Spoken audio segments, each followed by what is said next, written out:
नमस्कार. हं? रोहिणी कृषी पर्यटनात सगळ्यांचंच स्वागत आहे. आपल्याकडे आज आले रुचा घांगरेकर, रुचा अभय किंवा रुचा सुरश्री अभय घांगरेकर.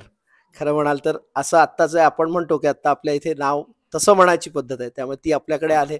सारेगमप लिटिल चॅम्प्स असं आहे तिची प्रचिती आहे, सगळ्यांनी बघितलेलं आहे. पण तिची विस्तृत ओळख आपण तिच्या आईकडनं ऐकूया. नमस्कार, मी रुचाची आई. ओळख म्हणजे रुचा अभय घांगरेकर ही NESS इंग्लिश मिडियम स्कूलमध्ये स्टँडर्ड 5th शिकते. आणि जसं तुम्ही गेल्या वर्षी जेव्हा सारेगमप लिटिल चॅम्प्स हा शो बघत असाल तर त्यामध्ये ती एक कंटेस्टंट म्हणून होती. पण छान छान गोष्टी सांगणं, गाणी छान म्हणणं, त्याच्यानंतर काही काही रेसिपीज सांगणं, ज्या ती लहान असताना काही घरामध्ये ऑब्झर्वेशन करून शिकली आहे. तर त्या सगळ्या सांगणं, ह्या सगळ्या गोष्टींसाठी ती एकदम म्हणजे व्हायरल क्वीन तिला म्हणायचे सारेगमप लिटिल चॅम्प्समध्ये. तर असा तिचा तो सारेगमप लिटिल चॅम्प्सचा एक प्रवास वेगळाच गेल्या वर्षी घडला आणि त्याचे छान अनुभव तिच्याजवळ आहेत. ते अनुभव घेऊन आम्ही बाहेर पडलो. त्यानंतर ती संपदाताई मानेंकडे शिकते आत्ता क्लासिकल.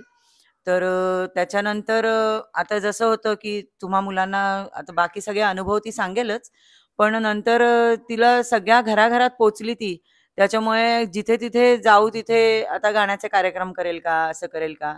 तर तसं गेल्या वर्षीपासून ती इंडिव्हिज्युअल कार्यक्रम पण छोटे छोटे करायला लागलेली आहे. आमच्या इथे ओमकार लेले म्हणून एक आहेत, त्यांनी संगीतबद्ध केलेल्या चालींचा म्हणजे चाली दिलेत, अशा गाण्यांचा कार्यक्रम ती त्याच्याबरोबरच करते. म्हणजे असं सगळं आहे. छोट्या वयामध्ये काही काही छान अनुभव आल्यामुळे गाण्यातली प्रगती ती अजून पुढे करेलच. पण अशी म्हणजे माझीच मुलगी असली तरी मूर्ती लहान पण कीर्ती महान, असं थोडंसं सारेगमप लिटिल चॅम्प्समुळे झालेलं आहे. आणि तिची जबाबदारी थोडी वाढलेली आहे की आता गाण्यातच पुढे छान सगळं करण्यासाठी, संपदाताईंचं नाव पुढे छान ठेवण्यासाठी ती कष्ट घेतेच आहे. या सगळ्याची थोडी मला पार्श्वभूमी पण सांगायला आवडेल, कारण रोहिणी कृषी पर्यटनात रुचाची मोठी बहीण श्रेया ही आली होती आणि तेव्हा ती इथेही आली होती. हे सगळं कुटुंबच आलं होतं, त्यामुळे तेव्हा ती छोटी होती, आता बरीच मोठी झाली आहे आणि गोड आहे. त्यामुळे मला म्हणायचं खूप प्रस्तावना न करता आपण प्रश्नोत्तराला सुरुवात करूया आणि माझ्यापासून म्हणण्यापेक्षा मुलांपासून सुरुवात करूया. ज्याला ज्याला जे हवंय ते विचारू शकता, त्यामध्ये असा कुठलाही बंध नाहीये. त्यामुळे ती सांगेलच आणि ती काय ओघवती आहे त्यामुळे ती तुम्हाला सांगायला थांबा तीच बोलेल त्यामुळे पण सुरुवात करूया. तुझं फेवरेट स्वीट काय बट इंडियन? शिरा आवडतो. शिरा, गोडाचा शिरा, म्हणजे बदाम सगळं ड्रायफ्रूट वगैरे सगळं. सेम टू यू, सेमच.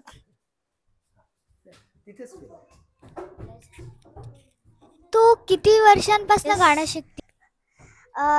मी 2-2.5 वर्षापासून गाणं शिकते. कोरोना सुरू झाला आणि त्याच्यानंतर तेव्हा बाबा जस्ट माझे, आपल्याला सगळ्यांना माहिती आहे, प्रथमेश लगाटे एकदम सुंदर गायक आहे, त्याच्या गावामध्ये ते कीर्तन करून आले होते आणि ते गाणं म्हणत होते. त्यांच्या कीर्तनामध्ये मध्ये जे प्रथमेश दादांनी पद म्हटलं ते गाणं त्यांना खूप आवडलं आणि ते खूप व्हायरल पण झालं, माझं प्रभू रामाने दर्शन द्यावे. तर ते गाणं ते आल्यावर ते गुणगुणायला लागले आणि मी भरपूर दिवस झाले ऐकलं आणि म्हटलं बाबा मला पण शिकवा गाणं. तर ते म्हणाले शिकवतो. आणि मग शिकवून झाल्यानंतर आमच्याकडे पहिलं जेव्हा भजन झालं तेव्हा मी ते गाणं म्हटलं आणि तो व्हिडिओ फेसबुकवर शेअर केला. तर त्याच्यामध्ये खाली कमेंट आली होती की माझं ते गाणं ऐकून, ते त्या गाण्याखाली कमेंट आली होती की मला या मुलीला शिकवायला आवडेल. संपदाताईंची म्हणजे आता मी ज्यांच्याकडे शिकते त्यांची कमेंट आली होती की या मुलीला मला शिकवायला आवडेल.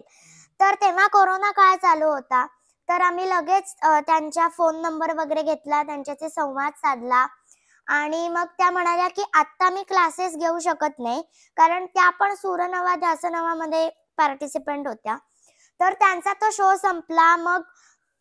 मग त्यांचा शो संपल्यानंतर मग थोड्या दिवसांनी आम्ही पहिले त्यांना भेटायला गेलो पहिल्या दिवशी आणि मग आता त्या दिवसापासून आतापर्यंत 2-2.5 वर्ष मी शिकते त्यांच्याकडे. तू म्युझिक ही फील्डच का चूज केलीस? लहानपणापासून मी गुणगुणत होते. म्हणजे आपल्याला कसे शिकवतात लहानपणी गाणी, तर तसं आई बाबा मावशी सगळे शिकवत होते तेव्हा गायचे. आणि नंतर कळलं की हे थोडंसं काहीतरी इंटरेस्टिंग वाटतंय, आपण ह्याच्यात काहीतरी करू शकतो, म्हणून निवडलं. मला स्वतःहून नंतर कळलं की मला ह्याच्यात आवड निर्माण होईल असा मला अंदाज आला, म्हणून ते चूज मी. तुझ्या हिशोबाने आपण किती मेहनत करायला पाहिजे? मेहनत कधीच थांबत नाही. म्हणजे कुठलाही फील्ड असू दे, म्हणजे मग तबला असू दे, त्याच्यानंतर अजून काहीही असू दे, डान्स, तबला, फ्ल्यूट, काहीही असू दे, कितीही केलं तरी मेहनत कधीच थांबू नाही शकत. कारण आपण जेवढं करतो तेवढं कमीच असतं. त्यामुळे सतत रियाज केला पाहिजे, सतत मेहनत केली पाहिजे. आणि आपल्याला येतंय असं कधीच म्हणायचं नाही. आपण आपल्याला ज्या रियाजामुळे आपल्याला आवाज आहे, ज्या रियाजामुळे म्हणजे रियाजामुळे आपला आवाज आहे आणि देवामुळे तो करवून घेतोय असं म्हणायचं. आणि मेहनत कधीच नाही थांबू शकत. मेहनत ही ती करण्यासाठीच दिली देवाने. जन्मापासून ह्याच्यापर्यंत मेहनतच करायची, ती कुठल्याही फील्ड मध्ये असो. मग ते कुठला फील्ड नसू देत, आपलं नॉर्मल आयुष्य असू दे, त्याच्यात पण आता काही मुलं अभ्यासात चांगली नसतात. मग ते काय करतात, मेहनत करतात आणि मग ते चांगले होतात. त्यामुळे मेहनत कधीच नाही थांबू शकत. मेहनतीला महिन्यांमध्ये मोजता नाही येणार, वर्षांमध्ये पण मोजता नाही येणार. तू गाणं सोडून अजून कशात चांगली आहेस? मी असं सांगू नाही शकत, कारण की मला स्वतःलाच माहित नाहीये की गाणं सोडून. आणि मी असं म्हणते की मी गाण्यात पण चांगली नाहीये, अजून मला चांगलं व्हायचंय. त्यामुळे गाणं हा फक्त माझ्यामध्ये माझी ती हॅबिट आहे किंवा माझी ती आवड आहे. मी त्याच्यामध्ये चांगली आहे असं म्हणू नाही शकत, ते तुमच्यासाठी आहे. पण अजून मला मी म्हणजे असं नाही सांगू शकत मी आता. पण मला स्वयंपाकाची आवड आहे. मी कशातही चांगली नाही, पण मला खूप गोष्टींची आवड आहे. स्वयंपाकाची आवड आहे. अजून आणि मी हँडरायटिंग मध्ये चांगली आहे. हँडरायटिंग माझं खूप चांगलं आहे. बाकी मला काही आठवत नाही आता. मला विचारायचं होतं की असं एक गाणं की तू नेहमी गुणगुणत असतेस, तुला ते खूप आवडतं आणि तू ते आधीपासून गात आली आहेस. आणि मला एक छोटीशी इच्छा होती की तू त्याच्या 2-3 ओळी गाऊन दाखव्या. मी नेहमी वेगवेगळी गाणी गुणगुणते, पण माझं आवडतं गाणं आहे आरती अंकलीकरांचं मी राधिका. ते मला प्रचंड आवडतं. आणि म्हणजे ते मला कधीही गायला सांगितलं तरी मी आनंदाने गाते ते. त्यामुळे मला तेच आवडतं गाणं आहे. आणि मी नेहमी गुणगुणते. मी हजारो गाणी नेहमी गुणगुणत असते, जेवढी मला माहिती आहे त्याच्यातली जी आठवतील ज्या ह्याला ती मी म्हणत असते. मी कधी ह्या चालीतून 2 चाल सिमिलर वाटले तर एका गाण्यातून दुसऱ्या गाण्यात पण जाते. त्यामुळे मला असं सांगता नाही येणार की मी कुठली गाणी सारखी गुणगुणते. पण हे गाणं माझं सगळ्यात फेवरेट आहे आणि ज्याची तू फरमाईश केलीस तुझ्यासाठी मी तिच्या 2 ओळी ऐकवते. थँक्स. मला खोकला झाला त्यामुळे फक्त ध्रुवपदच म्हणते. ओके. मी राधिका, मी प्रेमिका, मी राधिका, मी प्रेमिका. तन श्याम मन श्याम प्राण सखा घन श्याम. तन श्याम मन श्याम प्राण सखा घन श्याम. रंगले जयाचे रंगिनी, मी राधिका. वाव, तू बोललीस आणि लाईट आले. जसं की तू बोललीस आणि लाईट आले, मला अजून एक गाणं ऐकायचं तुझं. कुठला म्हणू तूच सांग. म्हण तुझ्या आवडीचं. चॉईस आहे. हे गाणं सगळ्यांनी ऐकलंय, सगळ्यांना माहिती आहे आणि सगळ्यांचा म्हणजे मोस्ट आवडीच आहे. सगळ्यांनी लहानपणात ऐकलेलं आहे, मोस्ट पॉप्युलर.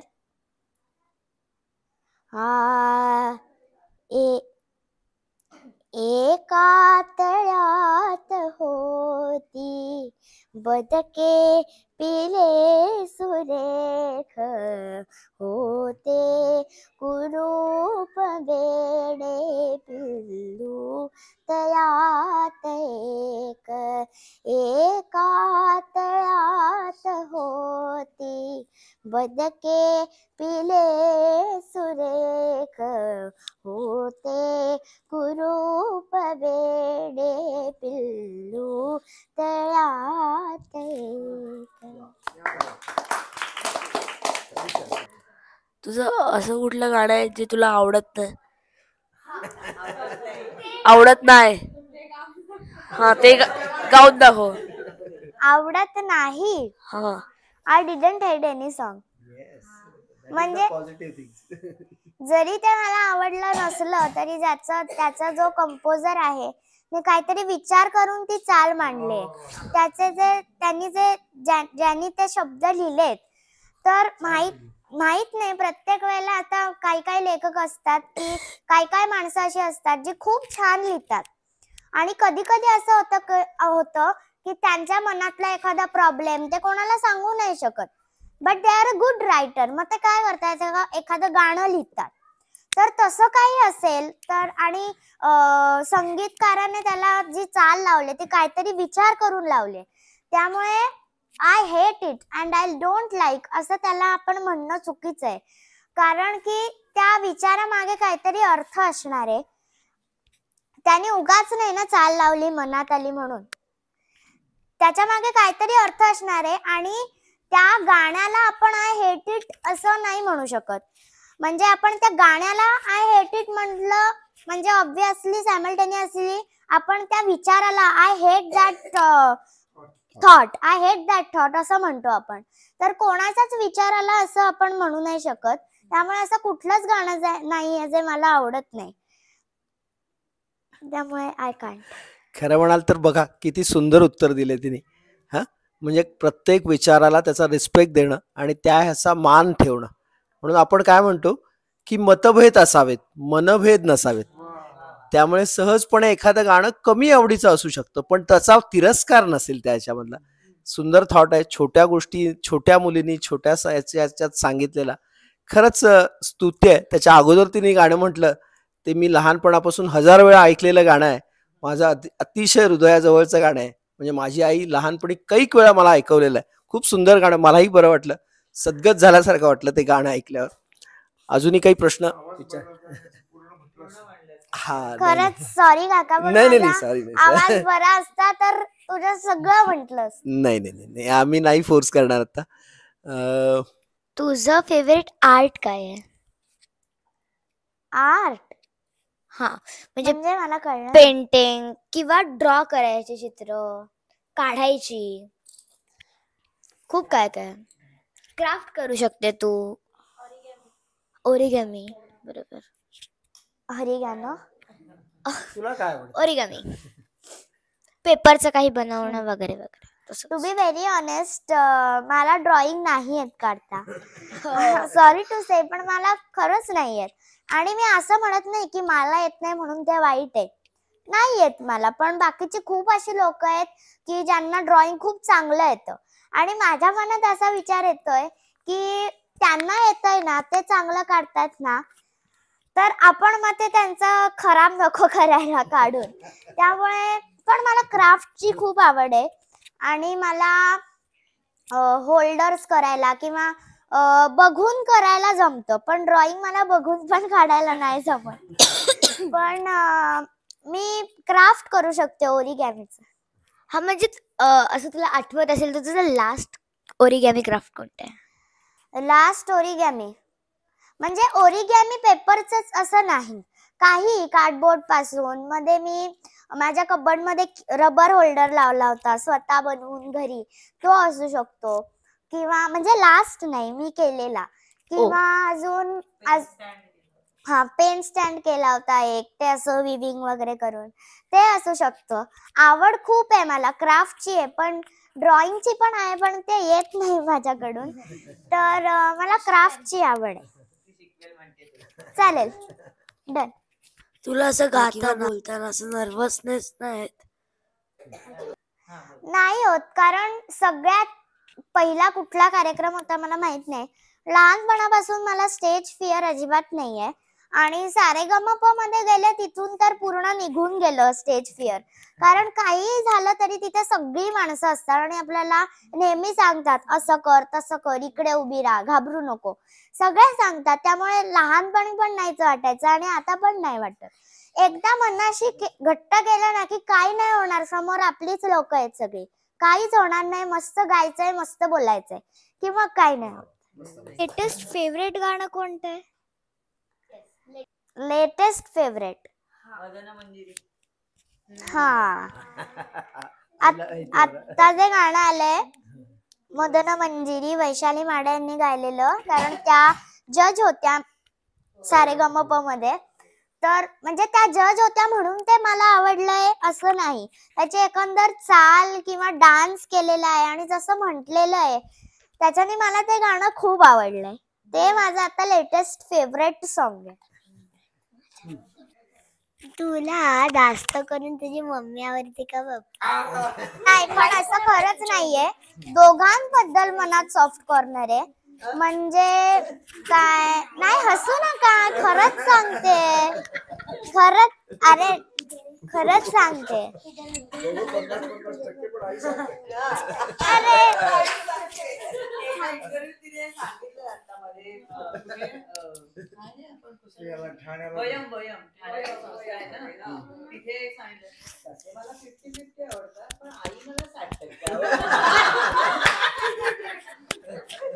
तुम्ही आई बाबांनी डिक्टेट करू नका. बाबा म्हणाला त्याच्यानंतर ऑन एअर तू सांगितलंस की आई 60% आवडते, आता बोल.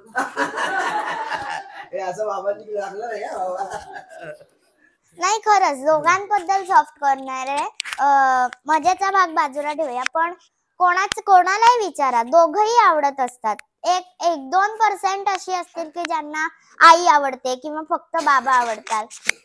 पण म्हणजे हिस्ट्री काढून बघितली तर मी जास्त आईकडे जात नाही. आईची भीती वाटते. कारण जसं म्हटलं जातं की मुलगा आईचा असतो आणि मुलगी नेहमी बाबांची असते. तर काही प्रॉब्लेम असेल किंवा आईला माझ्याकडून काहीतरी मेसेज पोचवायचा असेल आणि भीती वाटत असेल तर पहिले बाबांकडे जाते. आणि दोघही आवडतात, असं काही नाही की आई जास्त किंवा बाबा जास्त, दोघही आवडतात. म्हणजे टू बी व्हेरी ऑनेस्ट माझा फायद्यासारखं आहे. म्हणजे आईकडे फायदा असेल तर आई आवडते, बाबांकडे फायदा असेल तर बाबा आवडते. पण तरी त्रास द्यायला, छळायला किंवा अजून त्रास द्यायला किंवा राग काढायला, मस्ती करायला मी बाबांजवळ जाते. त्यामुळे बाबा.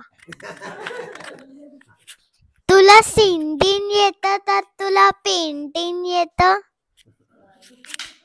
नाही, म्हणजे मला खरंच नाही येत. मी भरपूर वेळेला ट्राय केलंय पण मला नाही येत.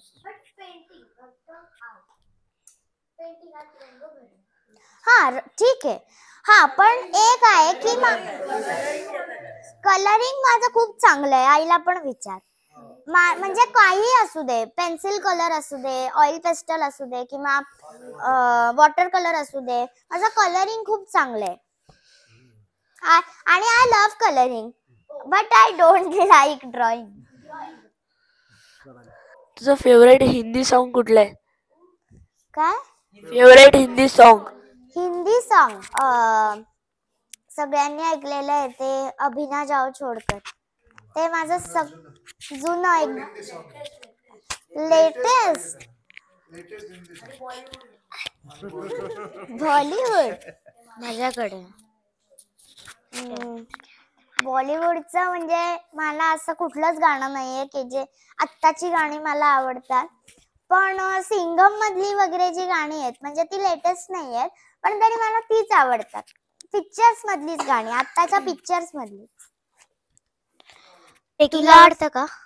हो. हा, ते आहे, सकाळी यायला पाहिजे होतंस. आणि तू तरी गडांवर गेली असशील महाराजांच्या, गेली आहेस? हो. तर तुला कोणता गड किंवा तिकडे असलेली कोणती वस्तू तुला किंवा गोष्ट आवडली खूप जास्त? मी महाराजांच्या गडावर गेलेले नाहीये ओ अच्छा. म्हणजे, पण समर्थ रामदास स्वामी सगळ्यांनाच माहिती आहेत. हो. त्यामुळे शिवाजी महाराजांनी त्यांना दिलेल्या किल्ल्यावर मी गेले. ओ वाव. हा, म्हणजे छत्रपती शिवाजी महाराजांनी छत्रपती शिवाजी महाराजांचे गुरु रामदास स्वामी होते. तर गुरूंना भेट म्हणून, ते काय मला प्रसंग आठवत नाही, गुरूंना भेट म्हणून त्यांनी एक गड दिला, तो म्हणजे सज्जनगड तिकडे आहे. तर साताऱ्याच्या जवळ. तर तिकडे मी गेलेली आहे आणि तिकडची सगळ्यात आवडती गोष्ट म्हणजे तिथे ऍक्च्युली असं बघण्यासारखं काही ठेवलेलं नाहीये, पण तिथे शिवाजी महाराजांच्या नाही तर समर्थ रामदास स्वामींच्या खूप साऱ्या गोष्टी आहेत. म्हणजे आता जसं आपली बेडरूम वेगळी असते, हॉल वेगळा असतो, किचन वेगळं असतं, तर तिथे त्यांच्यामध्ये त्यांच्या किचनला कोठीघर म्हणतात. तर ते कोठीघर होतं त्यांच्या छोटस तिकडे आणि बाजूला त्यांचं मंदिर होतं. तर ते कोठीघर मी बघितलेलं आहे आणि त्याच्यातली सगळ्यात मला आवडलेली गोष्ट म्हणजे दत्त महाराजांनी त्यांना एक कुबडी दिली होती. कुबडी म्हणजे ते वाय सारखं असतं ना, ज्याच्यात ते नाही तांब्या नाही, हात ठेवायला असा ठेवतात, हात हँडरेस्ट असा हात ठेवतात आणि माळची जप करतात. तर ती कुबडी, तर त्या कुबडीमध्ये स्पेशालिटी अशी होती की त्या कुबडीच्या आतमध्ये जो वाय होता म्हणजे ज्याच्यात ते हात अडकवायचे त्याला जॉईंट तलवार होती. तर त्याच्या आतमध्ये तलवार आहे. आता हे कुठेही म्हणजे जे होते असे संत ज्ञानेश्वर महाराज किंवा ज्यांनी खूप नामस्मरण केलंय त्यांना आपल्यासारखं असं खाली बसायला शाल, गडवा भांड असं काही लागायचं नाही. त्यांचं जेव्हा त्यांना इच्छा होईल, इच्छा नाहीच, पण जेव्हा त्यांना त्यांचं सगळं झालं पूजा बिजा करून की एक कुठली तरी जागा अशी जंगलामध्ये अरण्यामध्ये कुठेतरी शोधायचे आणि तिकडे जाऊन ते बसायचे. मग आता कधी कधी सिंह येतात किंवा शत्रू येतात कोणी, तर त्यांच्याशी लढायला म्हणून त्याला अटॅच्ड तलवार होती. तर ते मला आवडलं आणि त्याची हाईट 6x6 ती तलवार होती, मोठी, एवढी खूप मोठी होती. तर ते मला सगळ्यात जास्त आवडलं आणि आवडण्यासारखं तिकडे सगळंच होतं, पण मला हे जास्त आवडलं. तिने म्हटलं तर बलोपासना आहे ना, पूर्ण भारतभर हनुमानाची उपासना केली आणि जसं अध्यात्म आहे किंवा तिने म्हटलं की बाबा तिथे तर काय आवडलं तर सामर्थ्याचं जे बळ आहे ते त्या तलवारीत होतं. त्यामुळे तेच बळ त्यांनी आपल्या शिष्याला महाराजांकडे ते सोपवलं होतं त्या सगळ्याचं.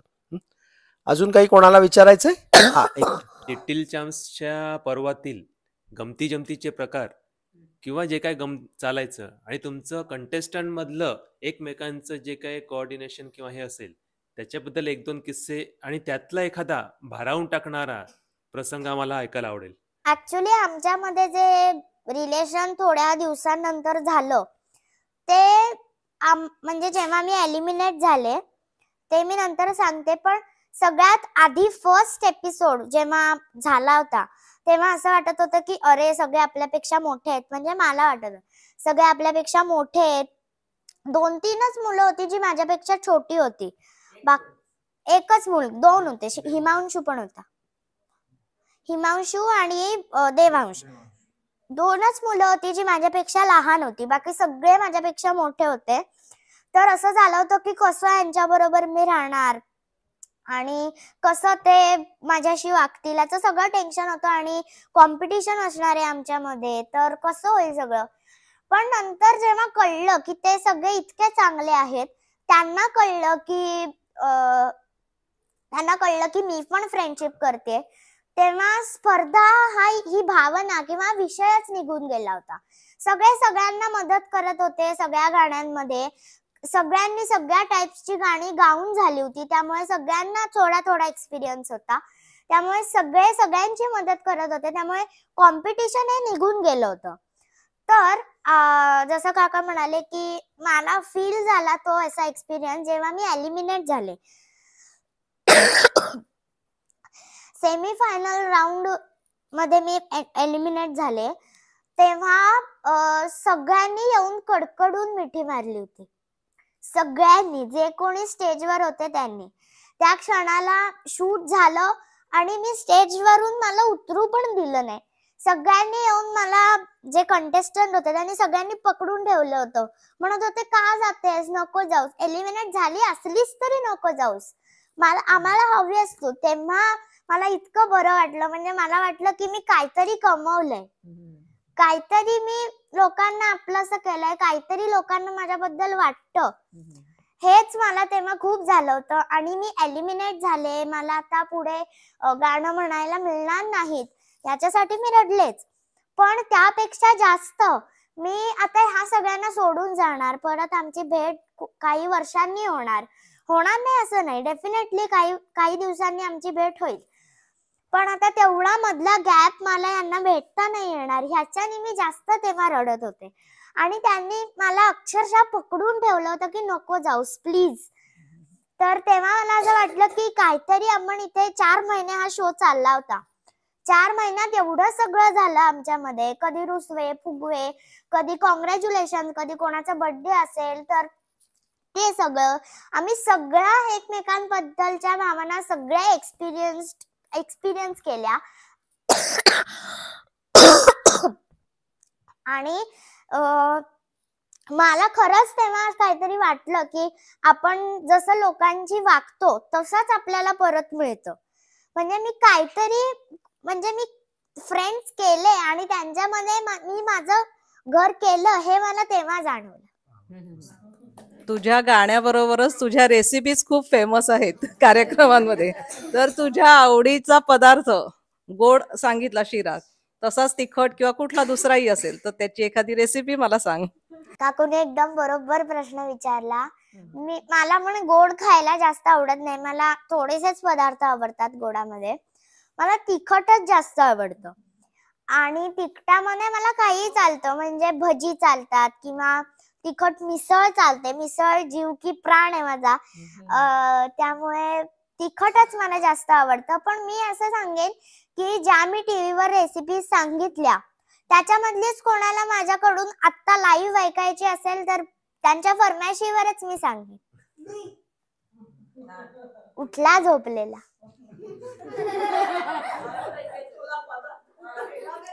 पण तुम्हाला कशाची रेसिपी ऐकायची? रेसिपी कोणती हवी आहे तुम्हाला?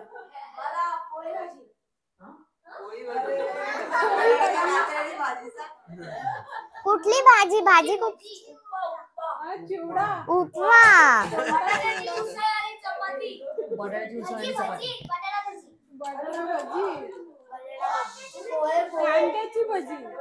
थांबा.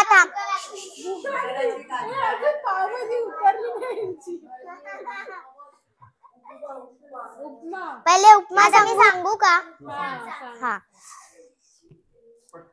हा तर उपमा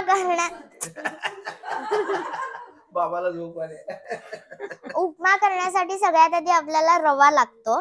रवा मंद आचेवर भाजून घ्यायचा आणि तो भाजून खूप वेळ त्याला ढवळत राहायचा, इकडून तिकडे खूप वेळ ढवळत राहिल्यानंतर मग तो जेव्हा ब्राउनिश कलरचा होतो, जळला नाही पाहिजे, तो जेव्हा ब्राउनिश कलरचा होतो तेव्हा तो ताटलीत एका काढून घ्यायचा आणि त्याच कढईमध्ये थोडंसं तूप घालायचं आणि त्याच्यामध्ये बारीक चिरलेली मिरची, आधी हिंग, आधी मोहरी, जिरं, हळद,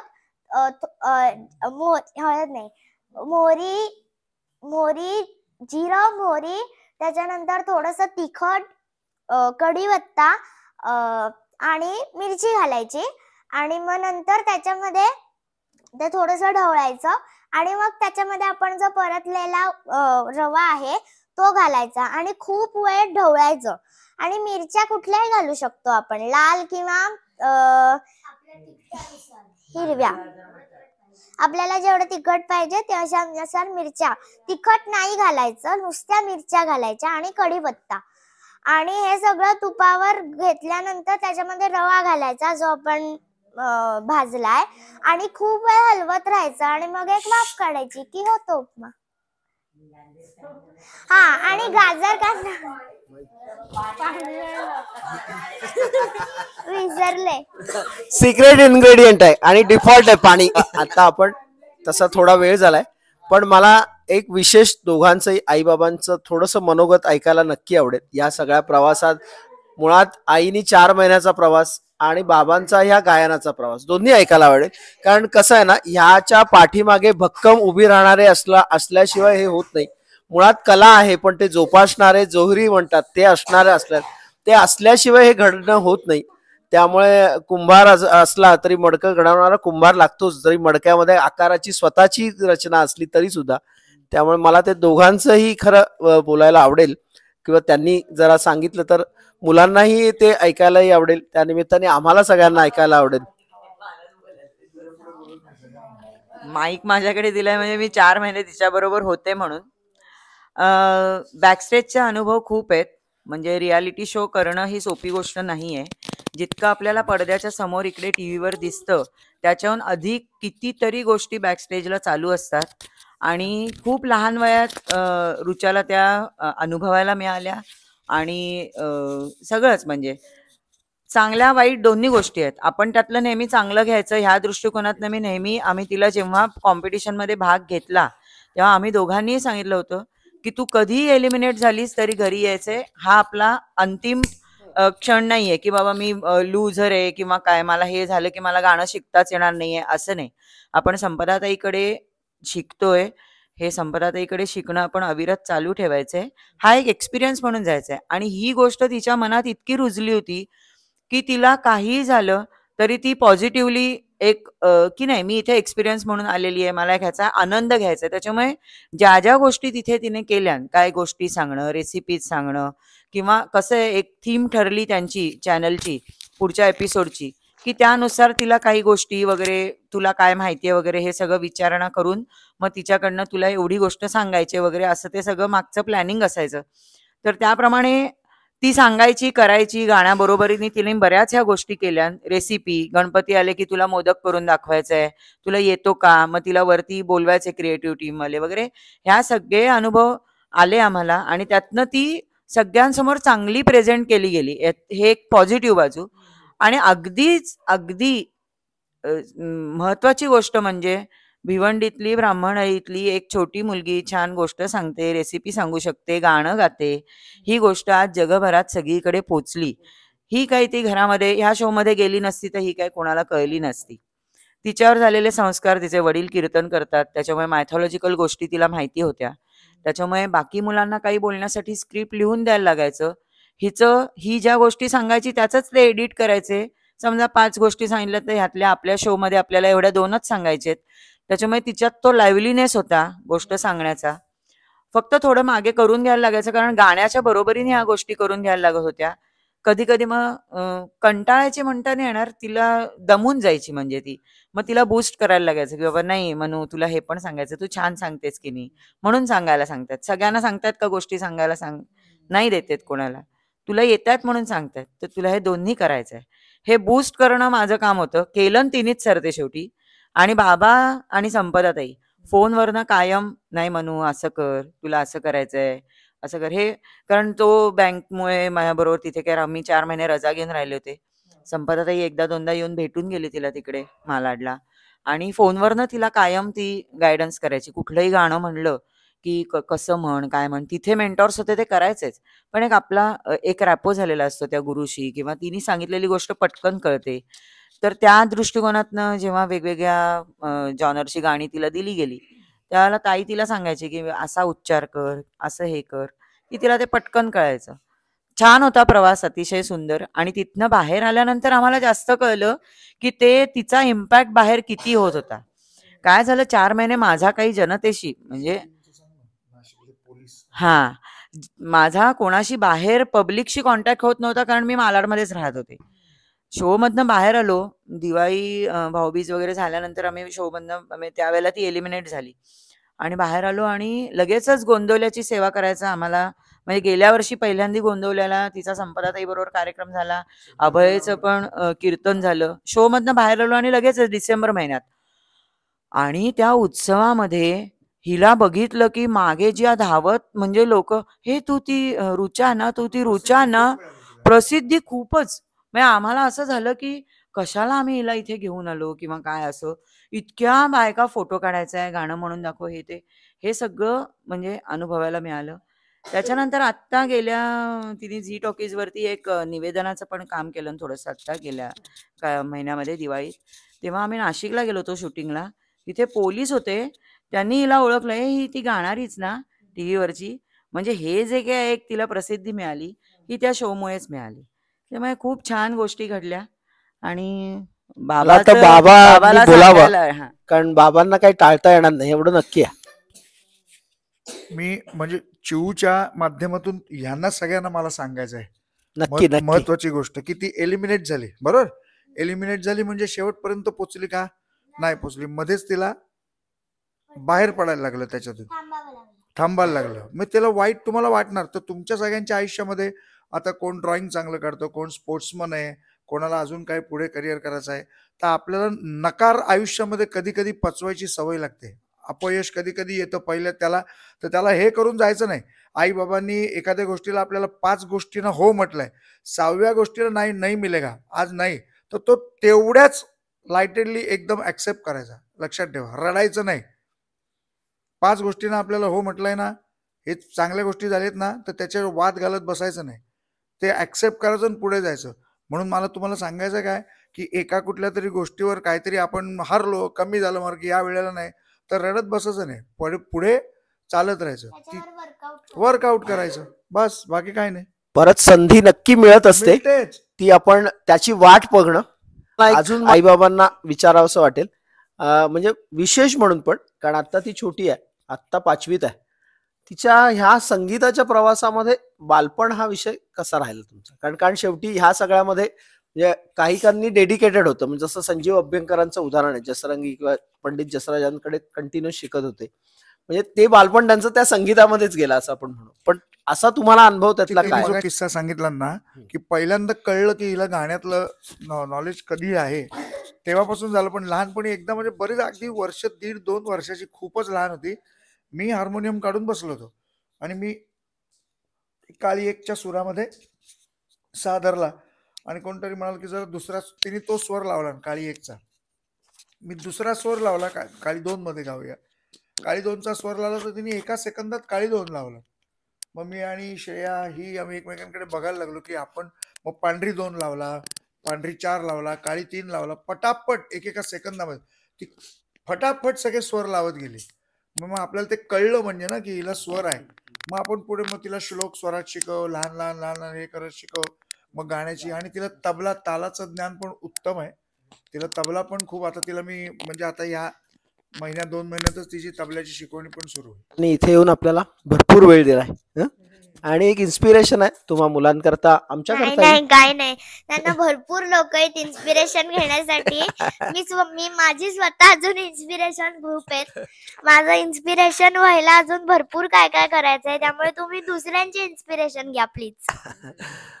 आपल्याबरोबर अजूनही उद्या आहे, ती पूर्ण दिवस आहे, त्या निमित्ताने अजूनही आपल्याला प्रत्यक्ष गप्पा मारता येतील, तिच्याशी बोलता येतील. तिच्या पुढच्या संगीत प्रवासाला आईबाबांना सगळ्यांना खूप खूप शुभेच्छा. थँक्यू. तुमचे आशीर्वाद फक्त पाठीशी ठेवा.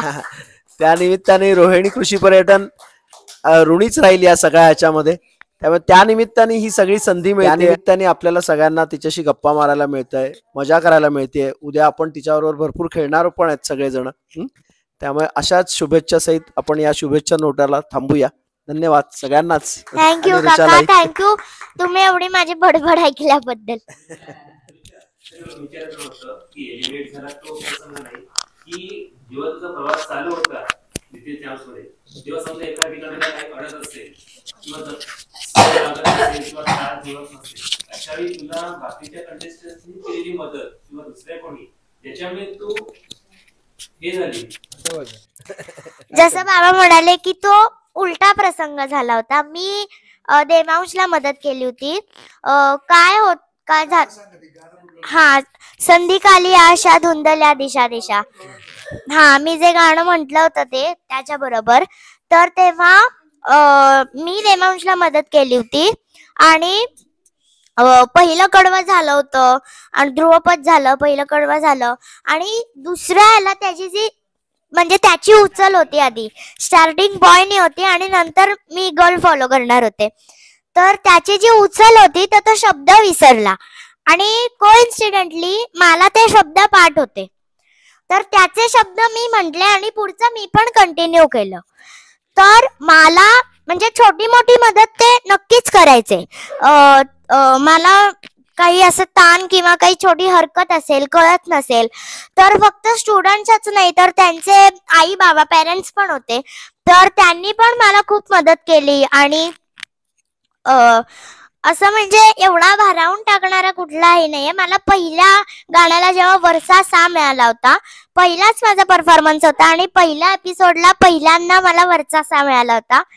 त्यामुळे जेव्हा जिथे आम्ही बसायचो तिथे गेल्यावर सगळ्यांनी मला मिठी मारली होती एकत्र. तर तो एक होता असा. आणि लास्टला मी जसं म्हटलं एलिमिनेट झाले तेव्हा पण सगळ्यांनी एकत्र मिठी मारली होती. तर हे असे काहीच क्षण आहेत की जे नेहमी लक्षात राहिले माझ्या. वरचा सासचं सलील कुलकर्णी यांनी संगीतबद्ध केलेलं एकटी एकटी घाबरलीस ना, छकुला मधलं. तर ह्या सगळ्या मुलाखतीची म्हणा किंवा आपल्या गप्पांची जी शेवट आहे तो श्रीरामाच्या गाण्यांनी व्हावं. तिचं आवडतं गाणं आहे प्रभू रामन. एक लास्ट क्वेश्चन. ओके. छान बोलतेस तू. आई बाबांचं खूप मोठं श्रेय आहे आणि दैवी आहे हे सगळं. ती जी काही आहे ती अगदी अगदी म्हणजे तुम्हालाही कदाचित आश्चर्य असेल की हे काय जन्माला आलंय माझ्या पोटी. खरं ना? हा, म्हणजे सूर लागणं वगैरे ओके ते समजू शकतो, पण तरी सुद्धा खूप वेगळं आहे जे काही आहे ते. अगदी अगदी खूपच. तर तुला मला एक प्रश्न विचारायचा रुचा. तुला खूप छान समज आहे, म्हणजे खूप खूप वेगळी मॅच्युरिटी तुझ्याकडे आहे, हो ना? हे तुलाही माहित असेल, आहे की नाही? तुला तू छान ओळखतेस. तर पुढे फ्युचरमध्ये जाऊन तुला संगीतामध्ये करायचं आहे फ्युचर, असं तू विचार करतेस, हो ना? हो. तर काय नक्की पुढे जाऊन तुला बनायचं आहे? तू कुठे तुला स्वतःला पाहतेस? आता लहान होते तेव्हा खूप माझं असं असायचं की मी मोठी होऊन पेंटर बनणार आहे आणि मग नंतर फर्स्ट सेकंड मध्ये आल्यानंतर नाही आधी डॉक्टर बनणार आहे. मग आई बाबांनी सांगितलं डॉक्टरचा अभ्यास खूप असतो. मग ते ऐकल्यानंतर मग म्हटलं जाऊ दे डॉक्टर नको, मग मी पेंटर बनणार आहे. आणि मग नंतर ते पेंटिंग्स बघितल्यानंतर काहीच ठरलं नव्हतं. आणि जेव्हा मला स्वतःला कळलं की मला चांगलं गाणं गाता येतंय, देवाने आवाज दिलाय, मला फक्त डेव्हलप करायचं आहे, इम्प्रूव्ह करायचंय. डेव्हलप नाही, इम्प्रूव्ह करायचंय. मला ऑलरेडी काय म्हणतो आपण बी पेरलेलं आहे, मला फक्त झाड करायचंय. तर मग आता मला कळलं की ज्यांनी ज्यांनी गाण्यामध्ये करिअर केलंय त्यांची मेहनत काय आहे. त्यामुळे ती मेहनत मी आता केली आणि मी जेव्हा मला कळलं की मला एक गायिका म्हणायचंय तेव्हा चुकून कधी मी ओरडते किंवा काही चुकीचं खाते पिते तेव्हा सारखी आई सांगत असते तुला गायिका व्हायचं हे करू नकोस. तेव्हा मला रिमाइंड होतं की yes I am a singer आणि मला असं नाही करून चालणार. तर त्या क्षणाला मी ते सोडून रियाज करते किंवा रियाज मी आता पण चालू आहे माझा. आणि मला सिंगरच व्हायचंय. मला शास्त्रीय संगीताची खूप आवड आहे, नाट्य संगीताची खूप आवड आहे. त्यामुळे मला स्वतःला बसून छान कार्यक्रम करताना 200-300 लोक माझ्या समोर बसून माझ्या एकटीचं छान समृद्ध झालेलं गाणं ऐकतायत असं माझं स्वप्न आहे. आणि माझ्या बाबांचं एक स्वप्न आहे की त्यांना चहा जाम आवडतो. तर मी कोणी नाहीये, फक्त आम्ही दोघं आणि तानपुरा. मी तानपुरा वाजवते, एकीकडे गाते. ते जे तोंडातून म्हणतील ते मी गायला सुरू केलंय, असं त्यांचं स्वप्न आहे. ते पण मला पूर्ण करायचंय आणि त्याच्यासाठी रियाज महत्वाचा आहे. त्याच्यासाठी सिंगर होणं महत्वाचं आहे, गायक होणं महत्वाचं आहे, गायिका होणं महत्वाचं आहे. आणि गायिका तातडीची छान पट्टीची गायिका होण्यासाठी रियाज महत्वाचा आहे. तर त्यामुळे मला गायिकाच व्हायचंय आणि बाबांचं माझं स्वतःचं स्वप्न पूर्ण करायचंय.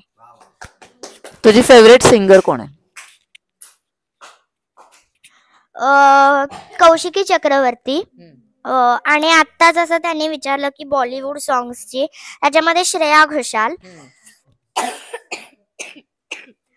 आणि ज्या मला शिकवतायत आता संपदा माने, त्या स्वतः मला खूप आवडतात.